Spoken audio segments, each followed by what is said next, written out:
Taka si batili tena kama ambavyo tumekuwa tukielewa. Zama zimebadilika na sasa taka imekuwa ni moja ya kitega uchumi kikubwa kwa jamii. Kigoma nayo haipo nyuma kupitia kampeni ya The Voice chini ya CRS wakishirikiana na Caritas Zambia kwa ufadhili wa Umoja wa Nchi za Ulaya. Wametambua thamani ya taka na hapa wanatumia taka za aina mbalimbali kuleta uchumi rejeshi kwa wananchi hawa. Mimi kwa majina naitwa Prosper James Mtana, ni afisa mazingira.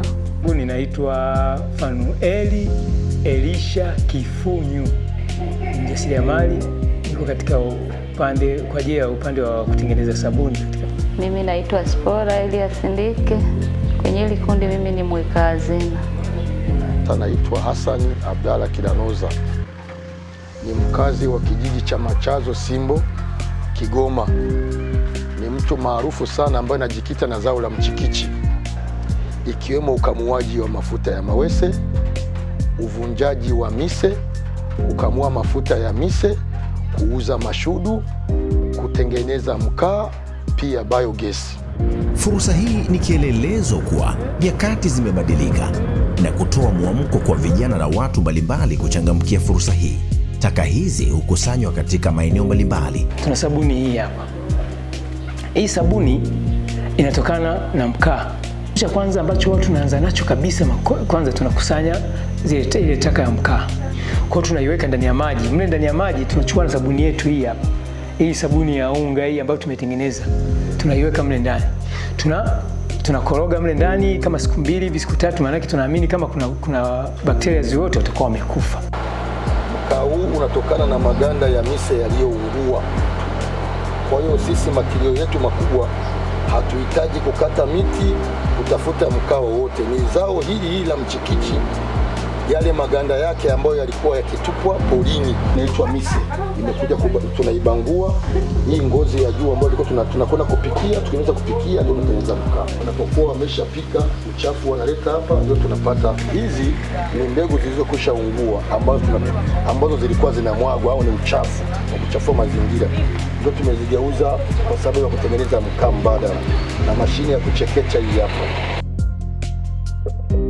Basi hapa ni kijiji cha Matiazo, kata ya Kalinzi.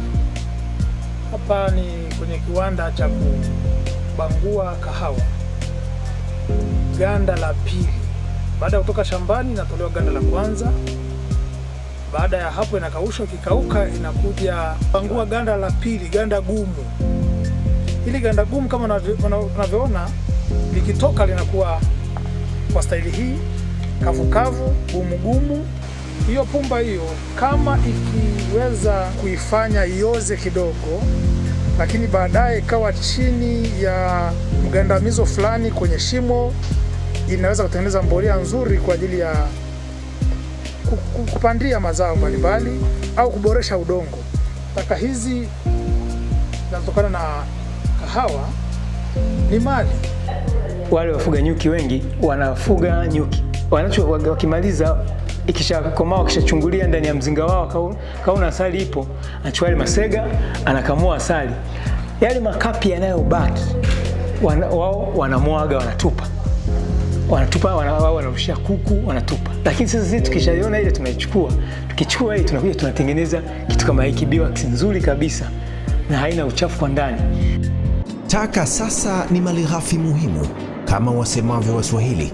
Wewe unakitupa, wenzio wanakitafuta. Naitwa Neema H. Kilanoza, ni mkazi wa Machazo, kata ya Simbo.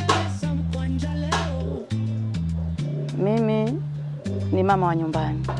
Natumia mkaa unanunua kiwandani hapo kwa Kilanoza. Huu mkaa ni mzuri sana.